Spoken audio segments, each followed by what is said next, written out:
So, Sean, it won't come as a surprise. First thing, break down the top two quarterbacks and what are they doing right? Where do they need to improve upon? I'll start with Nico. Nico's really, really talented. He's had a pretty good fall camp so far. It's been a lot of ebb and flow for him, ups and downs. But what he does a really good job of is when he makes a bad decision or a couple in a row, like his resilience and respond to that to come up making a good play after that, it shows his maturity. Maybe some days it's fast for him, some days it's not, but he's improving each and every day, and proud of where he's at right now. Garrett's athletic. Y'all all know he can use his legs to help us out. He's really improved with his eyes. The next step we got to do is we got to get him to not think as much and just react. We have rules of the plays. Sometimes he goes out there and he goes, I think, I thought.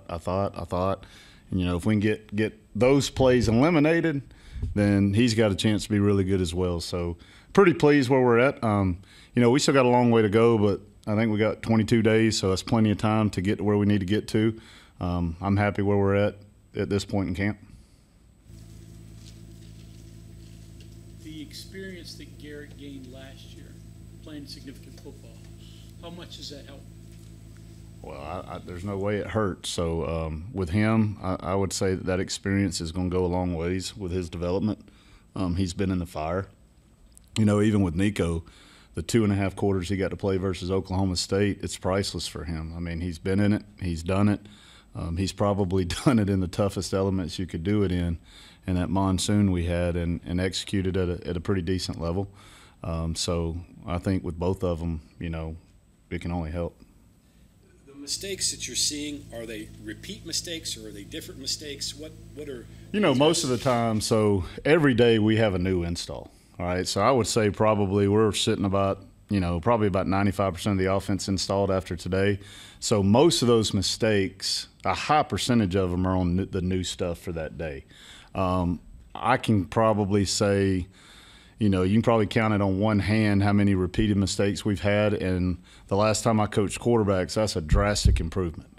Because before, 2 years ago when I was coaching them, we were making the same mistake over and over and over again, and you're just not seeing that right now. And that's really why I'm pleased where we're at. Do we have a long way to go? Yes, but when we correct it, they do a really good job, probably 90 to 95% of the time, of trying not to make that happen again. Now, it's going to happen every blue moon, but they're much better when it comes to that. Is there an ideal time to decide on a starter so they have enough time before the opener to? Yeah, I mean, that's Coach Brown's decision.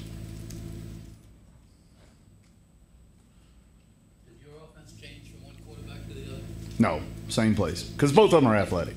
Garrett's a little bit faster, but Nico can run. So they're running the same plays out there. Does that make this camp and even the spring and the whole quarterback battle that you kind of knew was going to go on for almost a year easier on you because they're very similar quarterbacks, besides like right and left? Yeah, I would say, yeah. I mean, it's easier on the offensive staff when you're trying to plan practice, because if you think about it, what was it, 2 years ago when I had the quarterbacks, we had Daggy and Garrett. Well, that's two different plans, So, no, it's the same plan, and we're just trying to log reps, and each of them are getting the same amount of reps on each play, so it makes it easier on us. Sean, the Yep. part that we saw today, there was a couple of Eric Rose, but we didn't see the entire practice, so it's not fair to judge. So, Yeah. I guess what do you see? What do you think? Well, I had a pretty good feeling those were going to happen. It's the first time we've really practiced red zone all camp. So, when you get down in the red zone, those windows get tighter. There's an extra defender called the back of the end zone. So, I kind of expected it. We're going to do it again tomorrow. What I'm going to look for from them is improvement, not making the same mistakes and understanding that the ball's got to come out on time. And, you may not have that extra half second like you do in the open field to get that same completion. Like Garrett before? I mean, a little bit small in stature, but obviously very fast. Yeah, we had a kid, Caleb Barker at Troy, probably maybe an inch or so taller than Garrett, but same type player, could run, quick release, big arm. So we've had that same kid before. What point do you start narrowing down and throwing out the stuff, this doesn't work, or, yeah, this looks good? When does that start happening for you? So our mindset on fall camp is we want to try to run everything that we think we may use at some point in the season. Okay, so, probably 60% of it may only get used for, let's say we play Pitt. We run a play out here. We may only use that versus Pitt, or we may only use those plays versus even front teams, or we may only use those plays versus odd front teams. So it will narrow itself down based on each game plan each week, if that answers your question. Right. Sean Boyle, what's his development been like? I'm really pleased with Sean. He's come a long, long way. I don't know if he could – he struggled with his accuracy the first week of camp, but he's gotten a lot better. I think it's slowing down for him a little bit. He's more comfortable. He's done a really good job, you can tell, on his own of studying the playbook because his eyes are starting to slow down. The first week he was all over the place. But the last 3 practices he's had pretty good days. So I'm pleased where he's at.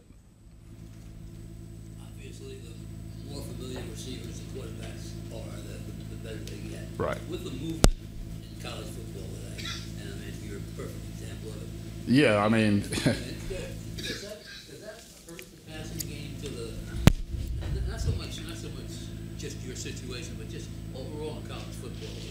It used to be throw. Now it's a little different. Yeah, I think what you got to do is you got to look at the summer. What the NCAA allows us to do, and they've got to get their timing down in the summer before they get into fall camp, and then you're just trying to fine-tune it. But I think with the portal now, you probably got 99% of your team come June. June and July is where the timing has got to come into place, and then you're just trying to fine-tune that timing in fall camp. What was it like last year for you not doing the quarterbacks? I just love coaching ball, and I think I told y'all this last year. I mean, this is my 25th year, and 24 of them I've been hands-on with the quarterback, whether it be quarterbacks and running backs or quarterbacks and receivers dating back to high school coaching. It was really the first time I coached tight ends, but it's not a whole lot different coaching the tight ends than it is quarterbacks because they're both involved in the run game and pass game. So if that answers your question. Did it provide a new perspective or anything like that? I tell you, I had a lot of fun last year coaching tight ends. I probably had the most fun in a long time doing that just because it was different and it was a new challenge for me personal, but I really enjoyed it. How the guys' arms? I know you get that point at camp where you throw so much. Are you at that point you have to start taking care of them a little bit, or are they still okay? They do a really good job. So we probably average between 150 and 200 balls a practice on a normal 2-hour practice day. Now, we threw less than that today. Obviously, it was shorter practice, but we don't throw at night. If we do, it's no more than 10 to 20 balls. So we do a really good job. Coach Mike has an unbelievable arm care system that they go through multiple times a day. So we haven't really had many arm troubles since I've been here at West Virginia because Coach he does a phenomenal job. Scrimmage tomorrow, what can you learn from that for the quarterback position and offenses as a whole? Yeah, I just think it's playing football. Like in practice, you've got those drills, whether it be third down pup or first down play second or red zone. Well, in a scrimmage or where you play a quarter, all those can come up at an instance. And what I'm looking for is a quarterback understanding that situation when it's not told to you before the period begins. And that's where we got to grow. Like we did a first quarter the other day, a lot of good teaching in that. And what I want to see on Saturday is can they take that teaching and put it into that scrimmage. And if they can, then we'll be right where we need to be. Along those lines, a good scrimmage for you tomorrow for your quarterbacks will be what? Decision-making. 100% decision-making. And I'll tell them they don't know this yet, but I am looking for 90% grade or higher on all decision-making. That's run reads, RPOs, pass game. Now, is that completion percentage? No, because there's a lot of factors that go into that. But I want them to be 90% or higher on decision-making on what they're supposed to do with the football. And if we can get to that point, then we're going to be just fine. Where have they been to this point? We're sitting, from day one to here, the whole room is probably, I want to say we're around 86% with all 5 quarterbacks. I don't have the numbers in front of me to tell you individually, but Nico and Green, would it be a jump to get to 90, or is no, that, they're pretty close. It's doable. okay. It's really doable. Actually, each of them I think have had, somewhere around that mark in a practice on an install day, which is pretty tough. So I think, with the scrimmage being the playbooks open for everything we've installed, it's going to be a stretch, but I think it's doable to get 90% on Saturday. Just thinking of skills that quarterbacks need, and there's a lot of them vary from arm strength to running ability to decision making to whatever else it might be. Put those together, and where do they fall in order? Ooh, well, I think it varies from player to player.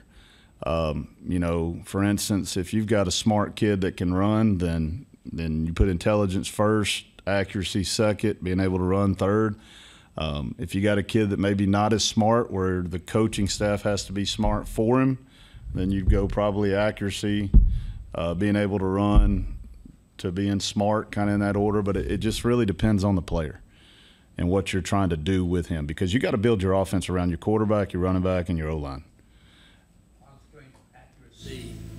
Yeah, probably accuracy ahead of arm strength, because you can have not a very strong arm, and if you're accurate and on time, you can make up for that.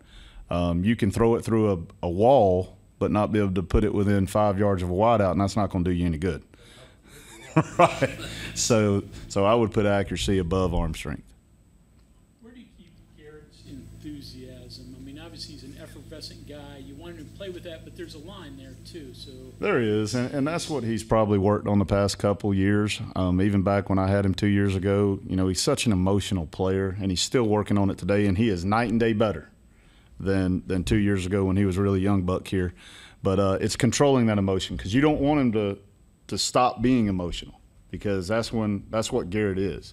But it's controlling that emotion. Like today, he overthrew a cross route and he dropped his head. Well, everybody knows it's an incomplete pass. You don't have to let everybody know you just messed up.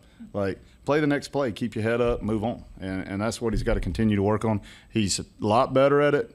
We still got to fine tune that in a little bit. Coaching green grass a little differently with these two guys than you have in the past. Maybe a hair. I wouldn't say it's textbook different, but you give them parameters and you give them rules of the plays. But then at the same time, you don't want to handcuff two athletic quarterbacks like we got.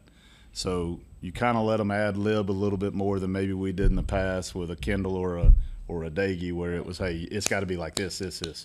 So you got to let them make plays, but you got to keep it in the boundaries of what you're trying to do. I mean, that ad lib could be a touchdown. It could be. And the only thing I talked to him about, and we've been working on pocket presence a lot, and they're getting better, is we want to be moving up in the pocket with our eyes downfield. We get to read 3 or 4 based on the play, then we got to go. And they've got the green light to go. But we need to be working up in the pocket, not so much laterally. And that's where we're still got to improve on. Game day, when you're up in the box, what are the things you're looking for, and what are the things you're relaying down to the? So basically, I'm the eyes for Coach Brown up there. I'll be playing the quarterback from the box just so I can talk to him when he comes off the field. But I relay down a distance, hash, and help Coach Brown out any way I can, whether he's looking for a play or whatever. So. how much do you give the ability to make checks, and is it different with this group than some of your recent past quarterbacks? We're not really a check. The quarterback doesn't have a lot of checks that he can do. He can tag routes. We'll game plan, like maybe run checks into certain looks. But a lot of our check stuff is what we call check with me, where, the quarterback gets up there, basically a freeze play. We look over and change play, but we don't give our quarterbacks a whole lot of leisure in checking plays. They can tag routes and maybe check a run to a certain look, but pretty elementary when it comes to that. You're busy on Sundays and don't really get to watch the NFL a heck of a lot. Does that kind of help you? I mean, because you don't really have pro quarterbacks back here. I mean, it might drive you crazy watching Breeze operate and go have Yeah, well, practice. yeah, those guys been doing it a long time.